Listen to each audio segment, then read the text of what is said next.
glitch anyway. Hopefully, if there's a problem, somebody put in the chat or unmute. Let me know if you can't hear or not see. So, kind of picking back up on output quality, turbidity.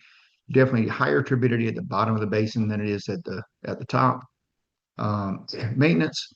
Perforated risers in these stone check dams tend to clog more, and the basin. Sometimes you can have a smaller basin with a skimmer, but you definitely have less maintenance. So with skimmers, you're releasing that cleaner water from the surface. The sediment retention is better because you're withdrawing from the surface. It allows more time for the sediment to settle. You do get a little less turbidity. It's not really a turbidity reducement device, um, but it will help some. You do have less maintenance with skimmers, and it may help in some cases reduce the size of your basin. So there's three fundamentals of sediment basin design. So basin number one is basin, or fundamental number one is basin volume. So the basin volume is based on the area flowing to the basin. Different states have different requirements. What we generally see is a requirement of 1,800 or 3,600 cubic feet per acre. Some places that's total acreage, some places that's disturbed acreage. And then some areas also require a permanent pool or sediment storage volume, and that is not drained by the skimmer. So, biggest point here, if you don't take anything else home from this webinar today, use the required volume, not the actual volume to size your skimmer. And we'll give you a good example of why that's important. So, fundamental number two is dewatering time. So, again, sediment basins work by allowing time for sediment to settle to the bottom. You need time for that to happen. General standard we see is 2 to 5 days. Some states are 1 to 3 days. It does vary from state to state. So, depending on where you're designing, do check that requirement. But most common is 2 to 5. And then fundamental number three is just flow rate. So once you know your volume divided by your dewatering time, that's going to give you a flow rate. We recommend that you use a range for flow rate when you're specifying your skimmers. Put that range of flow rate, or at least the range of time allowable on your plans and specs.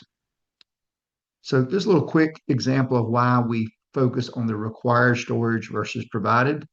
In this case, the required sediment storage was 1,754 cubic yards. That would actually require a 3-inch skimmer with a 2.5-inch orifice. The engineer had spec'd a 3-day drain time and an 8-inch skimmer. They had spec'd a Marlee, which we appreciate, but looks like they based it on the 7,500 cubic yards because that would need an 8-inch skimmer with a 6.5-inch orifice, which would be almost a $6,000 item versus a little over $1,000 item. So pretty significant difference in cost. But the biggest thing is that if you put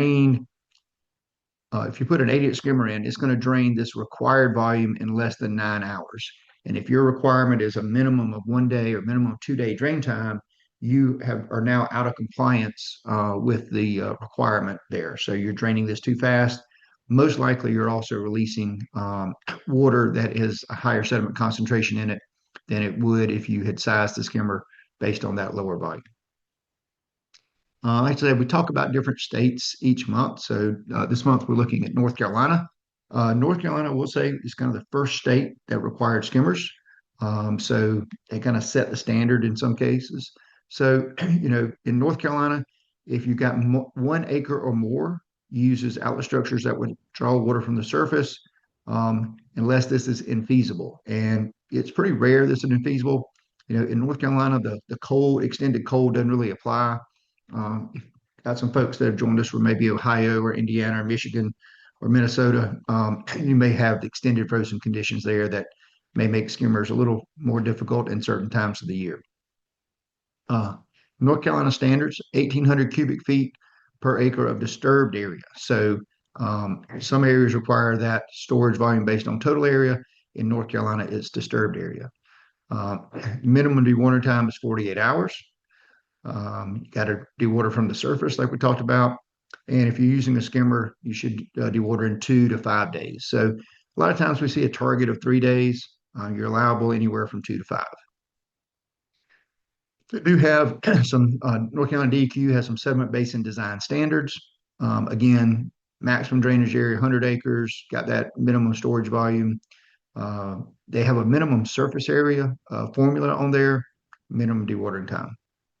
They also have skimmer sediment basin standard detail. And then one thing to point out in the North Carolina manual, they're very clear that any skimmer design that dewaters from the surface at a controlled rate is acceptable. So most states, or very few states, have requirements for specific skimmers or an approved list of skimmers. Us as engineers love to know, hey, is this product approved for use in this location? In most cases, skimmers are not approved by brand or size or whatever by the state. Now, there are a number of DOTs that do have approvals, and there are some states that do have approved lists. But in North Carolina, any skimmer that dewaters from the surface at a controlled rate, and you can define that control rate, is acceptable. We also get asked a lot about equals. Hey, this one skimmer was specified, and can I use a different skimmer? So Jay Wilson, he's the erosion control administrator for Charlotte-Mecklenburg, so probably one of the biggest MS4s in North Carolina. And he just confirmed any top-down dewatering device, he included us, including the Marlee float, is suitable for use in Charlotte, but it's imperative to ensure correct sizing. So make sure that you're dewatering or selecting a device within the dewatering rates and allowable timeframes. So not all skimmers flow the same. So we'll talk about that here in just a minute. So you're fine to use an equal, just make sure you're meeting the requirements when doing that. Virginia. So Virginia sediment basin standards are a little bit newer. Virginia has just started recently in the last maybe 2 years enforcing skimmer use. Their standard detail still has a little riser on it. In Virginia, you have 67 cubic yards or 1,800 cubic feet of what they call dry storage, and you have an additional wet storage of the same amount. So you're going to have a permanent pool for a pond in Virginia, and then you're going to have this dry storage. You're going to use the dry storage for sizing your skimmer. So again, got the total capacity 134 cubic yards, half of that dry, half of that wet. And your clean out level is when half of your wet gets filled up.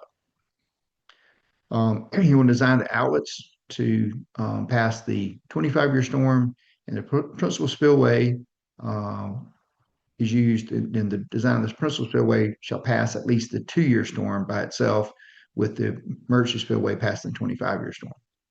If you don't have an emergency spillway, then the principal spillway has to pass the 25-year storm. Again, got to dewater from the surface.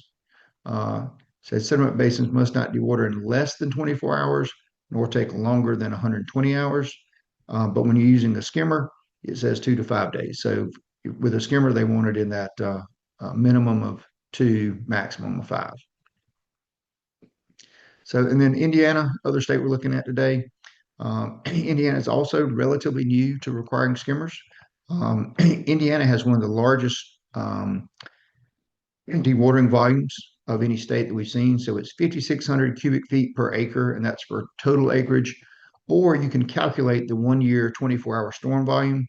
I'm not as familiar with Indiana rainfalls, but I would guess your 1-year storm may generate less volume than 5,600 cubic feet. You also have an additional 1,000 cubic feet of sediment storage per disturbed acre. Again, that is not calculated in your skimmer volume. Again, just in text, 5,600 cubic feet or the 1-year 24-hour storm. The time frame is shorter, so you got 48 to 72 hours. So a 2 to 3 day window there is what is allowed in Indiana. And they do want withdrawal from the surface of the water column using what they call floating outlets, i.e. skimmers.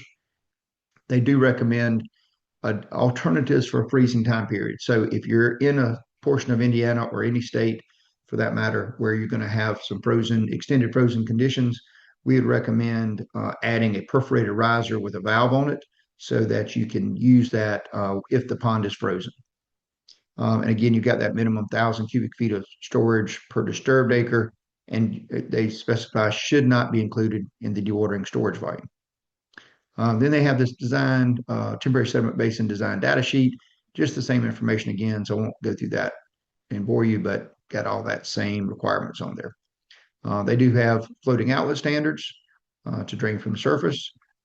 They also say you may not be able to use them from November to March, so you need that alternative outlet during that time.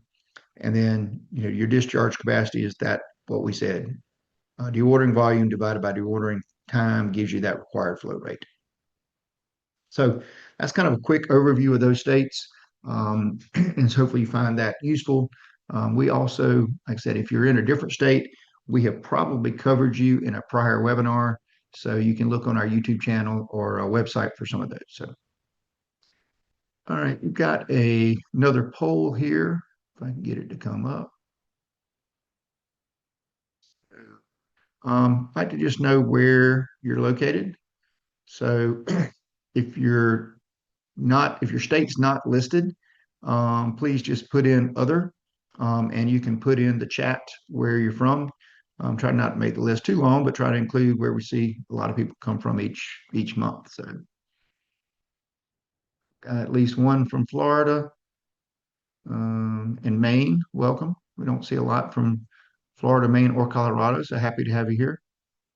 We've got about 70% have done, so I'm in that. Share the results. Uh, Looks like South Carolina is the majority today, with Tennessee, Pennsylvania, Ohio, and others as coming in second place. All right, we'll keep rolling. So appreciate everybody. It is nice to see people from all over the country kind of join this and interested in the information we're providing. So it's just a little quick chart, just to kind of compare how the different standards or states do vary. So you can see up top, we have the basin volume. So again, South Carolina is at 3,600 cubic feet per acre total area. North Carolina is 1,800 cubic feet per disturbed acre. Indiana, we talked about 5,600 cubic feet per acre total, plus 1,000 for disturbed area. Texas, they prefer you calculate it based on the 2-year 24-hour storm, but have a minimum of 3,600 cubic feet per acre. Ohio is that 1,800 cubic feet plus 1,000 for sediment storage. And then Virginia, like we talked about, is at 134 cubic yards, which is basically 3,600 cubic feet and half wet, half dry. Some states have surface area requirements on a formula. Others have either a depth or minimum length to width ratio or maximum depth. So just check those, make sure you're meeting that. Principal spillway, we send out typically the 2-year or 10-year storm. That principal spillway is going to be your skimmer plus your riser structure if you have one. Sometimes you just have a skimmer sediment basin, a temporary basin with a pipe through it. Emergency spillway, typically you want to include that. It can vary from the 10-year storm in North Carolina. 25 years probably more of a typical, and then South Carolina requires 100-year. Where skimmers are required. This varies. Some places give acreage requirements. The way we see this actually enforced in most cases is if you have a riser structure in your basin, they want you to put in a skimmer with it. If it's a sediment trap with a rock outlet, then you wouldn't have a skimmer to go with that. But we don't see many states that are requiring skimmers, allowing perforated risers with outlet structures anymore. Most of them are requiring skimmers. And then lastly, dewatering time, again, 2 to 5 days is kind of what we see. Some Indiana's 2 to 3, Texas is 1.5 to 3, Ohio's 2 to 7, and Virginia's 2 to 5. So talked when I mentioned about Charlotte requiring to compare flow rates and make sure it meets that.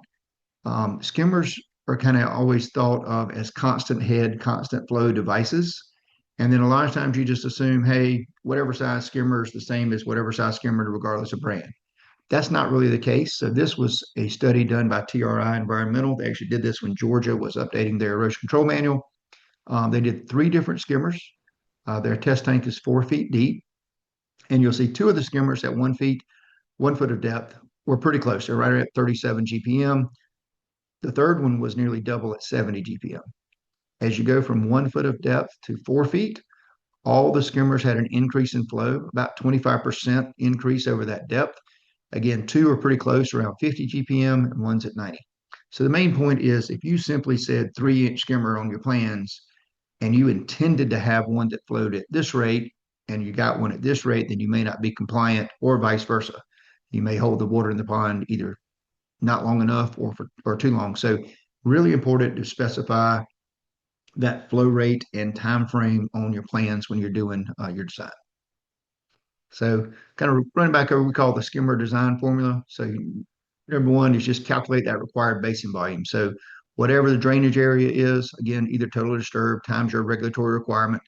So let's just say if you had a 5 acre site and it was in North Carolina, so you got 1,800 cubic feet per acre, that's 9,000 cubic feet. Determine your dewatering time. Again, check your local regulations to see what the range is. Almost everywhere does have a range of time, so it can be anywhere from 3 days to 1 day or so, but they do have a range. And then just calculate that flow rate based on the volume divided by dewatering time. So you can see here 9,000 cubic feet in 2 days is going to drain at 4,500 cubic feet per day, or in over 5 days, 1,900 cubic feet per day. So pretty big range of flow rate that you're allowed to use there. And then select the skimmer size. So you can match that to the Marlee flow rates or design aids.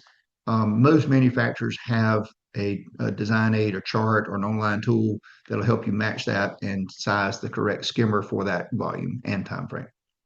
One of the ways we offer to do that is we have this design aid tool that's in our download, simple Excel spreadsheet. So up here at the top gives you a place to put your name, information, project name, your basin description. One of the things we did that's a little bit different, and this was done by request of reviewers, is we have this check here. So put in your area to the basin and what that cubic feet requirement is, and that will calculate that required dewatering volume for you. Then over here,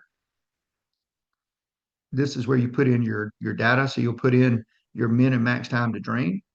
You'll put in your pond depth. Now that pond depth is just the depth to achieve your required volume. It is not the total pond depth. Your top length and width and bottom length and width. Using these factors, it will calculate your pond volume for you. What we recommend is make sure that this calculated volume is within about 5% of the required volume, more or less. So again, you're shooting for a pretty wide range of time here, typically 3 days. You don't really need to go in here and say, 120.25 and 50.36 and whatever to get this to exactly that number. So just get it, close. All right. And then when you do that, we've got you can't read this very well, but this is a calculation for each skimmer with each orifice configuration to determine the flow rate. Down here at the bottom, we have this report page tab. So you click on that tab, it'll create a nice, neat 8.5 by 11 for you. The top section has all the information you put in. It has this check right here. So the reviewers can very clearly see, yes, our required volume and our calculated pond volume are very close. It gives you the minimum flow rate and maximum flow rate based on the maximum time and minimum time. And then because it is our tool, it'll tell you which of our skimmers do drain the basin within the allowable time frame. So you may have multiple choices. This example, you have 5 different choices to pick from. We would probably recommend going with our 2-inch with a 2-inch orifice.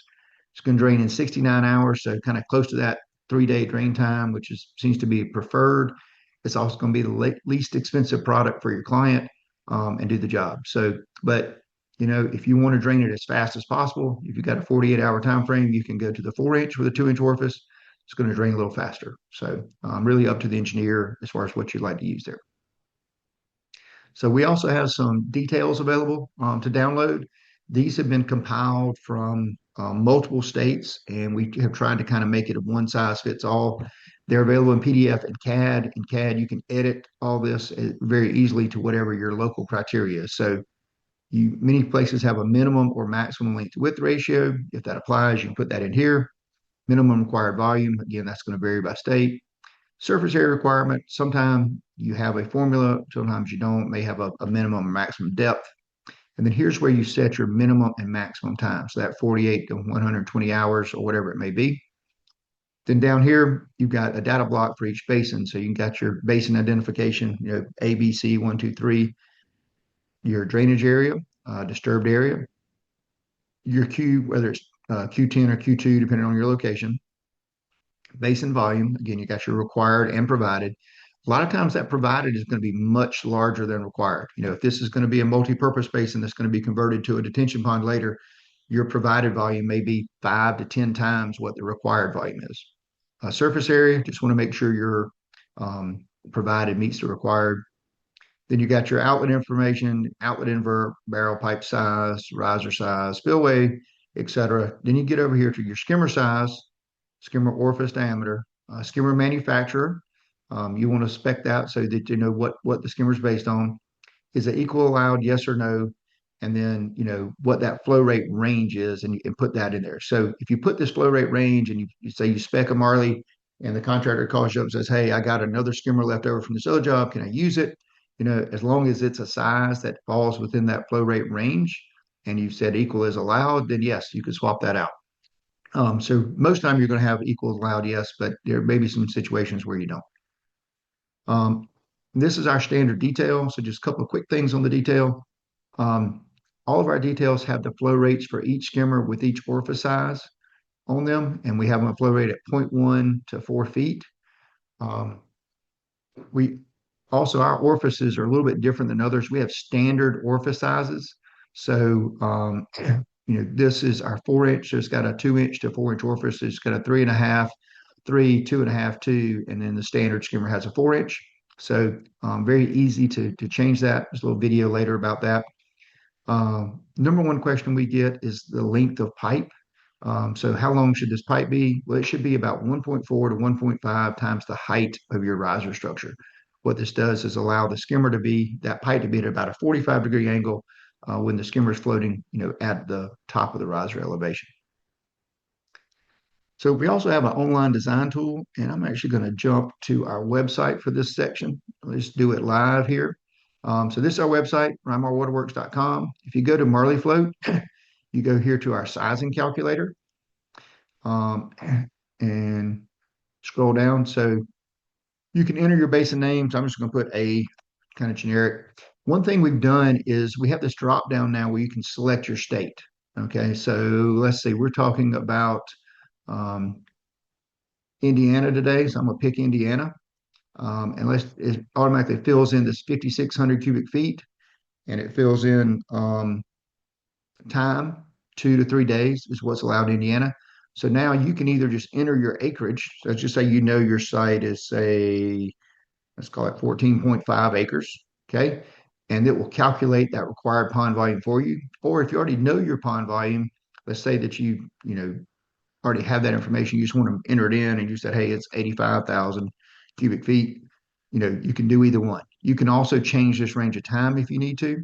And then when you do that, it will calculate what skimmers drain within that required time frame. So in this case, we've got to use either our 6-inch with a 4.5-inch orifice to drain in 2.2 days, or a 4-inch with a 4-inch orifice to drain in 2.6. I would probably go with the 4-inch just because it's going to save a little money. Click on the PDF, and it will produce this nice, neat 8.5 by 11, or nice, neat detail for you. It has all the basin information up top. It gives that min and max time to drain, tells the flow rate of this skimmer and that required pond volume. So if another skimmer, contractor want to use another skimmer, you've got the information up there to be able to calculate it. You can download this and add it to your plan sheets very easily. So move that back out of the way and run through this. Again, main thing is just knowing that state drop down. If you're an engineer that works in multiple states, one thing that we see is we'll say an engineer that works in, say, Ohio is doing work in Indiana, and the Ohio requirement is 1,800 cubic feet, and they use that for their basins when Indiana's 5,600 cubic feet. Well, they've way undersized the basins, right? And so now when you submit that, you're going to have a big oops. So hopefully you can find that information here very quickly with our skimmer calculator to prevent that problem. So just click through those, same kind of thing. All right. Any questions on using skimmers for construction before we jump into the permanent use? Happy to, we're about halfway through the webinar. If anybody's got any questions, please enter them into chat. All right, not seeing any. Engineers usually pretty quiet. So if you do have any questions along the way, please do enter them in chat. I do have some staff that's helping me monitor that. So we're going to now switch over to permanent use of skimmers. So one more poll for you. So have you ever considered using a skimmer for permanent use?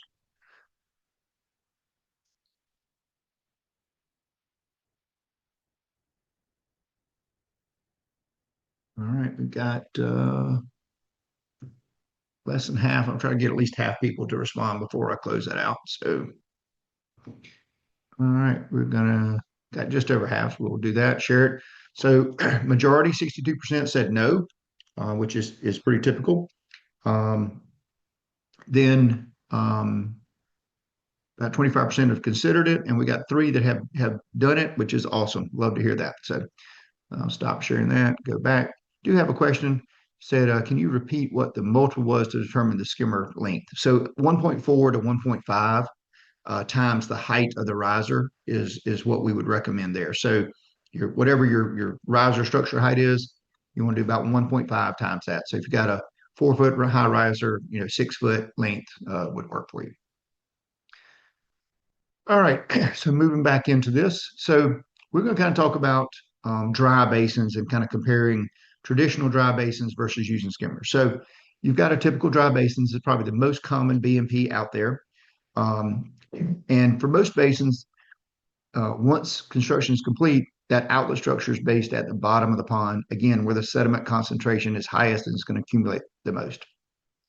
So what typically happens is once the site is stabilized, your skimmer's removed, you got a low flow orifice installed at the bottom. You're going to design it to release that first flush for water quality, at least in most places, and you're going to try to keep it from clogging. You have some sort of guard or filter or French drain.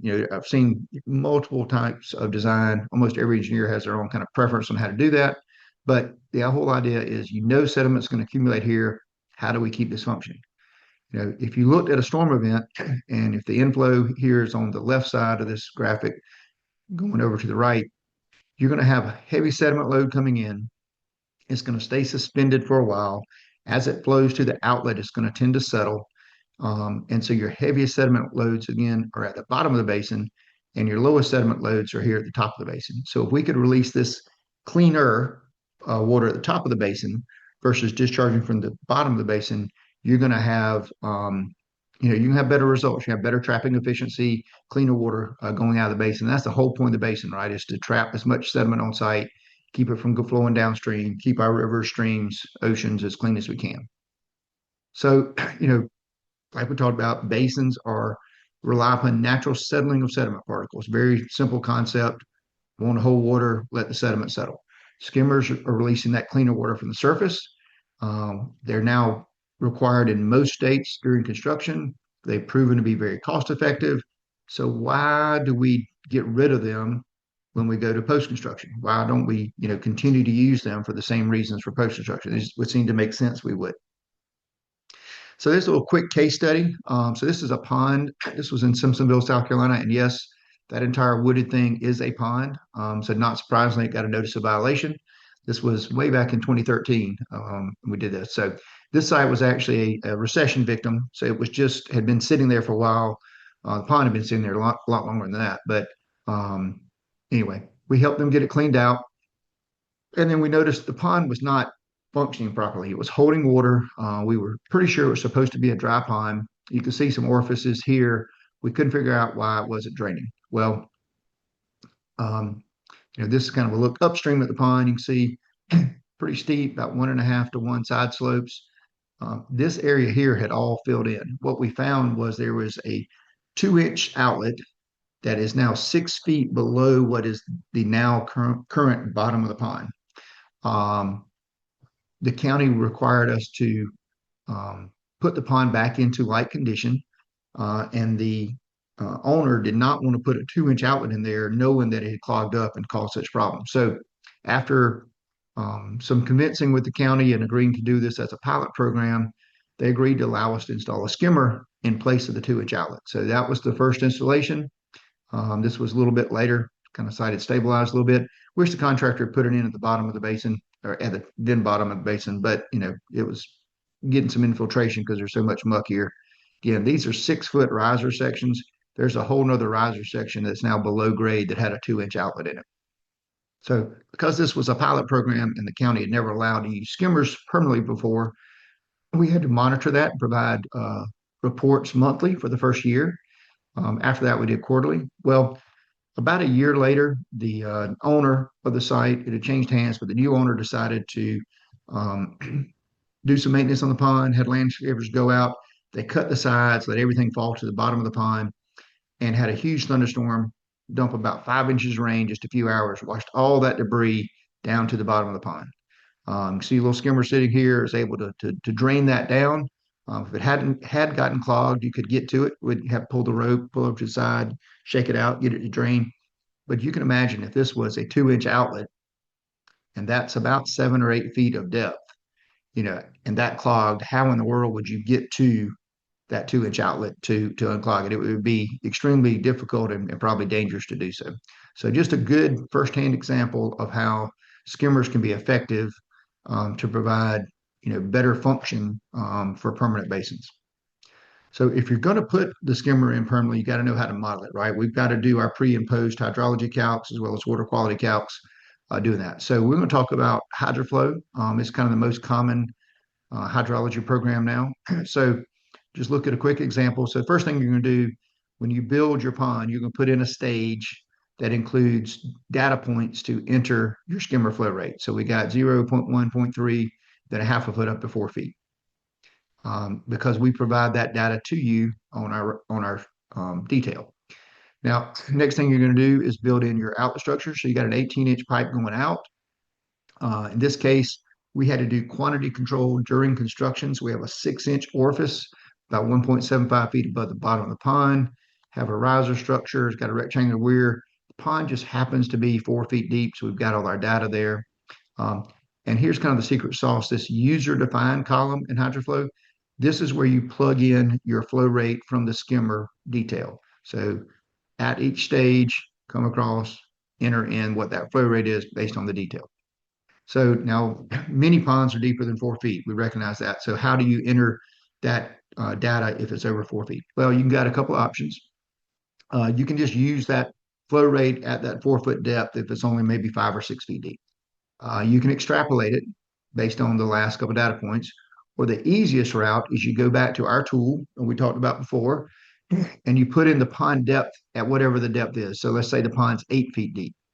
The tool is going to break that depth into 20 different increments, and it's going to give you the flow rate at each one of those. So then, for example, our 6-inch skimmer with a 6-inch orifice, if you looked at a 4 foot depth, that flow rate's 0.784. If you looked at that 8 foot depth, it's 0.86. So it's only 0.12 CFS increase, so really a small increase. But if you're trying to model your pond or model that pre-post to the nth degree, like we all do, then that can be very important. So, and you need to understand how that change in flow rate affects the flow out of the pond over time. So when you look at your schematic in HydroFlow, what you're going to see is there's no low flow orifice here. You've got your 6-inch orifice, your rectangular weir, your riser structure, but there's no low flow orifice down here. But if you look at your hydrograph going out, that's your skimmer flow. It's calculated in the model going out. So you can be assured that it's in there. So that's just a little quick overview on HydroFlow. We have a much deeper dive on our website that we'll talk to you about here at the end of this. So the last thing we're going to talk about is filtration-based water quality. So this is really a kind of paradigm shift, maybe strong word, but it really is a really big change in how you design ponds. So what we've done is we've come up with a filter to go around our skimmer for post-construction water quality. So it's a 2-stage filter. So the outer stage is just a woven polyethylene geotextile fabric. And then the inner is a material called absorbent. It's a non-woven. It'll absorb hydrocarbons. It helps some with metals. The combination of these two has been tested, and we've got over 90% TSS removal. These hang down 2 to 3 feet, depending on the size skimmer. And water, they are open on the bottom. So if the skimmer's sitting on the bottom of the pond, all the water has to go through the filter to get to the skimmer to get discharged.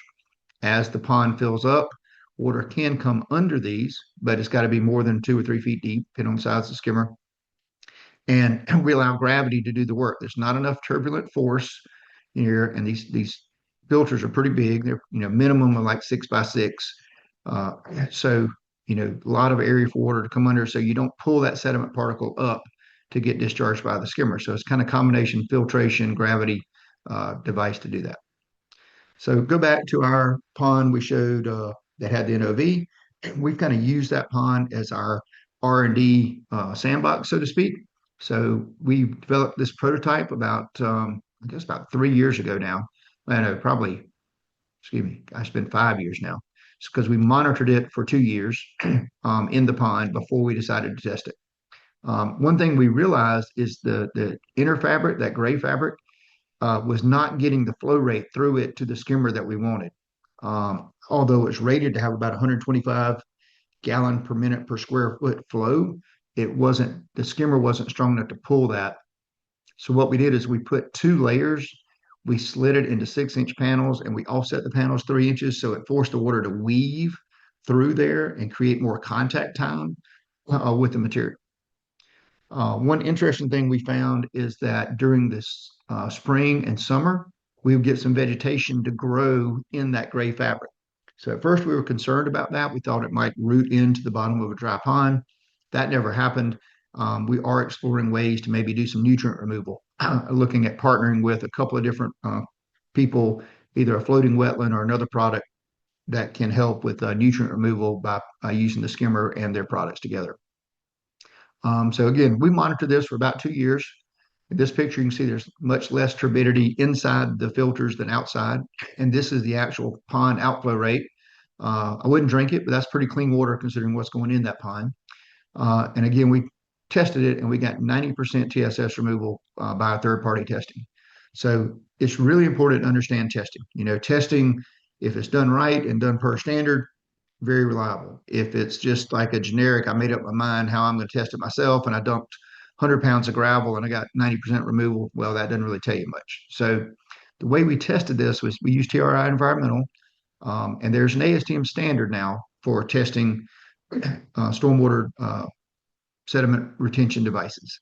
It's called ASTM C1746. It establishes your soil gradation, a lot of other standards, how you do the test, kind of defines all that. ASTM is very thorough in how they do that. Well, most of these weren't really thought of as for a pond or a product in a pond. With a pond, you've got a forebay, you've got travel distance, you may have vegetation, you got a variety of things that will affect sediment removal. So for our testing, we went as conservative as possible. We set up the tank. This is the inflow of sediment-laden water that comes in about 1.5 to 2 feet from our outer filter and goes straight into the tank. Very limited distance for travel distance. There's no forebay, any of that stuff to take out any of this sediment. So all that's coming here. And under these conditions and modeling as a dry pond, so we started dry and went up, kind of came down, we got 90% TSS removal. So we now have what we call our commercial version, final version. It's now in that same pond. You can kind of see here, this picture's got all kind of debris and junk in that pond. This pond has about a 40 to 50 acre watershed that's primarily commercial. It has a huge area that drains to it, and it gets a lot of junk. Let's just say that most of the commercial does not have any other stormwater management. It's a lot of old, goes straight into catch basins, straight into pipes, straight to this pond. So if it works here, good chance it's going to work in most basins. And this is it. Once the basin's dry, kind of shows how it sits there. That's our woven on the outside, non-woven inside to the skimmer. A little quick video here. The pond got invaded by beavers last year. So they started building a dam around the outlet structure. They could kind of hear the water trickling going in, but our skimmer and filter were still functioning for several months after the beavers were there. So the skimmer is still functioning now, and the owner's working on getting the beavers removed and getting this pond cleaned out. But the beavers decided they liked foam and geotextile fabric, so that they started gnawing on our stuff. So it did not hold up to that. I can't claim our filter is beaver proof. But so far, the skimmer has continued to work even with them in there. So this basin is designed to drain slowly. You're still meeting that first flush, drain that first flush volume over 24 hours versus using the filtration model. But that's why it goes down slow, but you can see it works really well. So let's talk about some benefits to filtration versus settlement. So Number one is your peak rate of discharge can be based on your filter treatment flow rate up to whatever your first quantity storm event is, which can reduce your pond size 15% or more. So what we're saying is instead of having to capture that first flush, that first inch, inch and a half, depending on what your state requirements are, hold that and release it slowly over 24 to 48 or more hours in order to promote the settlement. You don't have to rely on settlement. You can rely on the filter to do the treatment. So now you can design your filter to flow at up to maybe your first quantity storm, which is typically your 2-year storm event. That's going to release that water quality volume much faster. By releasing that volume faster, it reduces your pond size. The other thing is your filter is going to treat 100% of the runoff from storms up to that peak rate of the filter. So, what happens now when you're relying on first flush, and let's say your volume is 1.5 inch of runoff, and you get a quarter-inch rain over 4 hours, it most likely goes straight in the pond, straight out of the pond with very minimal ponding. If you're not getting ponding, you're not getting settlement and you're not getting treatment. So those small storm events are getting very little treatment. However, with a filter, the small trickles have to go through the filter. And if you can design your filter to go up um, to the 2-year storm event, now you're treating the runoff up to a 2-year storm event, which is much higher than your water quality storm. And again, your filtration media can be customized. So we already include media that can absorb hydrocarbons. I didn't mention that media. The non-woven is actually treated with an antimicrobial, so it may help some with bacteria. We haven't tested that yet, and they've also got testing to show it can help with metals. So some additional benefits are when you use this with a pond, you've got a very large containment volumes. Now you're reducing your maintenance frequency and you're treating larger drainage areas. There are a number of filter products out there already approved for like catch basin filters, or maybe they go in a vault. The challenge with those is they have a very high maintenance frequency. You're having to clean those out 6 months, year, maybe 2 years max. And so with a pond, you might have a 5-year, 10-year plus volume before you have to clean out the pond. This is a huge one. This is one that we're really excited about. There's excellent potential to retrofit older basins that did not include water quality if you can maintain that peak flow rate, right? If there's thousands, maybe hundreds of thousands of basins out there that were put in before water quality requirements really became an issue. Those basins have large outlets, maybe just designed to detain the 2-year storm, not designed to detain anything less. If you try to put in a first flush there, you have to have a bigger pond volume. Very few ponds have a bigger pond volume available without some substantial expense, putting in retaining walls.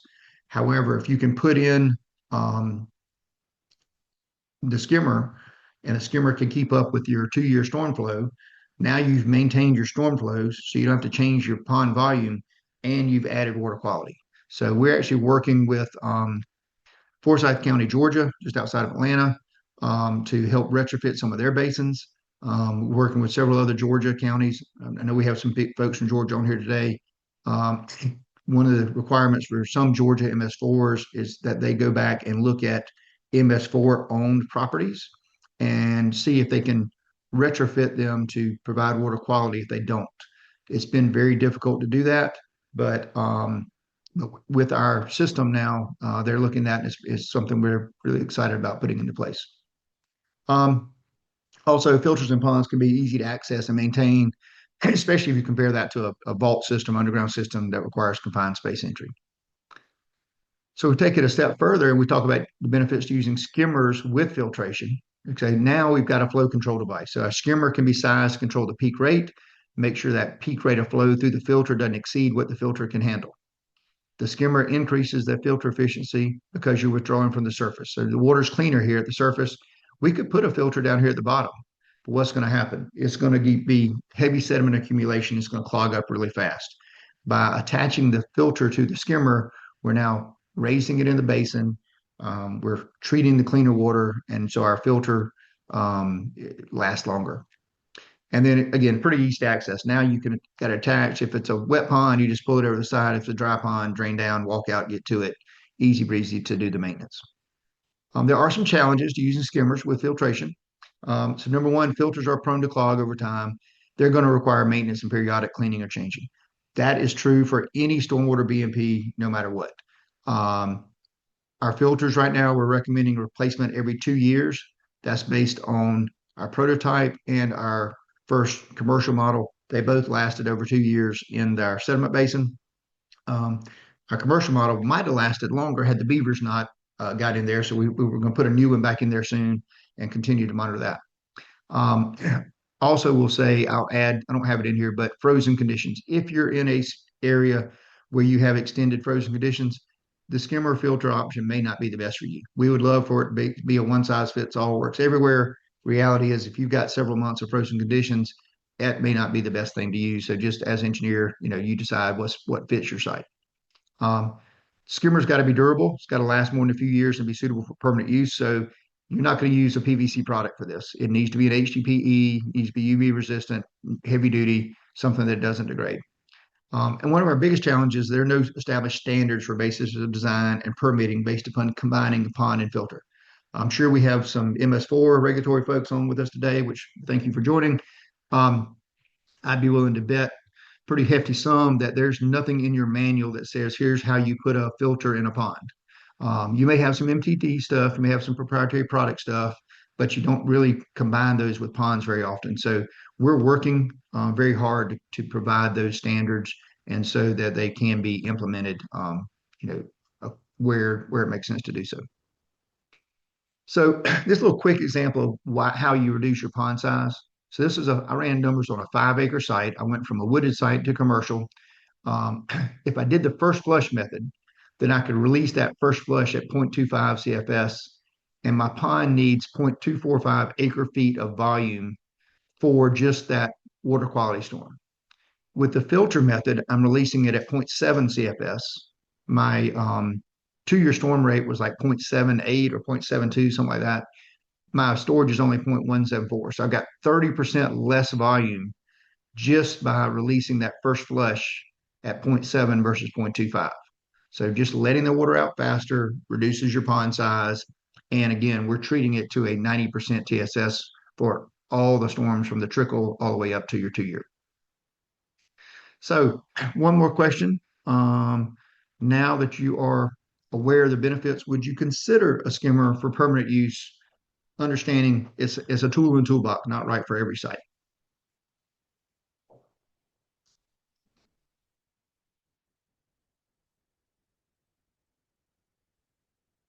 All right.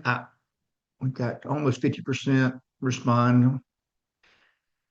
Always get one no, or not always. I had one time last year or last month that didn't get a no, but we'll end that and share it. So I got one no, should just be temporary. You're the engineer. We respect your decision. Got majority 75% said maybe for the right project in 21, it's a good idea. We agree with that. It's not for every project, but we think it can be used in many cases for the right projects, and it's a good tool to have in your toolbox to help meet your requirements. All right, wrapping up here. This is the just 5 minutes worth of talking about us. So we mentioned our website earlier, rymarwaterworks.com. We work really hard to make this a very useful, kind of resource kind of site for engineers, contractors, developers, and distributors, and MS4s. I mentioned our resources and training. So we had a question about where you can find this webinar. So this webinar will be uploaded likely this afternoon, maybe tomorrow, about um, to our YouTube channel and webinars. You'll be able to see it here. We also have what we call our training series. We have 8-part training series that does a deeper dive into most of what we talked about. We also have some things we hadn't talked about, like SEDCAD. For those of you that are in areas that you use SEDCAD, how do you model a skimmer in SEDCAD? So we've got that in here. Anyway, so kind of deeper dive. You don't have to go through the whole webinar if you're just looking for one specific topic. If you want to download our engineer spec pack, it's just one simple download. It's a zip file. It includes our skimmer details, our design tool, test data, supporting information. It's got another folder with the sediment basin details and a separate folder for all the water quality stuff. So we kind of separate that out for you depending on what you're looking for. So you can get that just with a simple download. Or, like I said, you can, for just the Marlee flow skimmer details, you can use our online tool we looked at earlier. So why choose the Marlee float? What makes it worth picking over something else? So number one, it's HDPE. It's a UV resistant, very durable versus PVC. You know, Schedule 40 is going to crack and degrade over time. Our flow rate range, we have 4 to 5 rates per model, and we use simple orifice plates, easily adjustable, where others sometimes they're easy to adjust, sometimes they're not. Sometimes you got to cut a disc. It can be a little more difficult to get it correct. Maintenance, because of our debris guard and our subsurface orifice, we're less prone to clog. We also have, we call it our 360 entry. So in addition to the main grate, we have multiple small orifices, little small holes that are around the skimmer all the way around to allow water in. So even if that main grate were to clog, you're still going to get flow in, where that surface entry skimmers typically clog more often. All of our flow rates and our sediment retention have been tested per ASTM standards, and we publish those. Very easy to find. We want you to have it. Where are we approved? We're approved by all DOTs and state agencies that we're aware of that require approvals. Some others may have those, some may not. But if you are aware of a DOT or a state that has an approved list and we're not on it, if you would let us know, we'll be happy to do whatever we need to do to get there. Then post-construction use. Most skimmers are not suitable for that. We've got a product that's got a 20 plus year life, probably a 50-year life. We've had skimmers, we've only been around since 2013, but we've got skimmers that have been in basin since 2014 that are still functioning. So, and no is holding up. So just a little quick video here. So this just shows our orifice plate. So, and it's kind of sped up. So, just this rubber plate, EPDM, turn it, put it back. You've got this little metal, call it a nub in there. If you put it centered over that, it holds that in place. It makes sure the orifice is centered over the pipe so it flows correctly. I also want to point out these two little clips here. You see them put it back in. It's tool free. So if you're an inspector, if you're a contractor, you go out there to put it in, you don't have to worry about a screwdriver or anything, to do it. We have 6 models. We have our 2-inch up to our 8-inch, and we actually have 2 8-inch versions. We have our standard 8. We have what we call our 8-inch with 8-inch pipe. We refer to it as our 8-inch max. Our 2-inch has with a 1/2-inch orifice has a flow rate of 0.003 CFS, which is a trickle. Our 8-inch max has a flow rate of almost 2 CFS, which is nearly double what most other 8-inch skimmers have. So if you're one of the engineers working on these big sites, data centers are all in the news these days, and solar sites, whatever, but you've got big sites, you've got big ponds. We've seen ponds with as many as 5 8-inch skimmers. You can reduce that down to just probably 2 of our 8-inch with 8-inch max skimmers. So we are also built into HydroCAD. I didn't mention that earlier. So if you use HydroCAD, if you go to model us, it makes it very easy to model. So, and we had a question earlier about PDHs. So if you need a PDH certificate, please email us at info@rymarwaterworks.com. We'll be more than happy to send you that. If you're in Indiana, we are approved by the state of Indiana for PDH credit. So if you're in a state that requires PDH approval for credit, please let me know. Be happy to go through the process to do that. Again, if you got any questions, please enter them in the chat.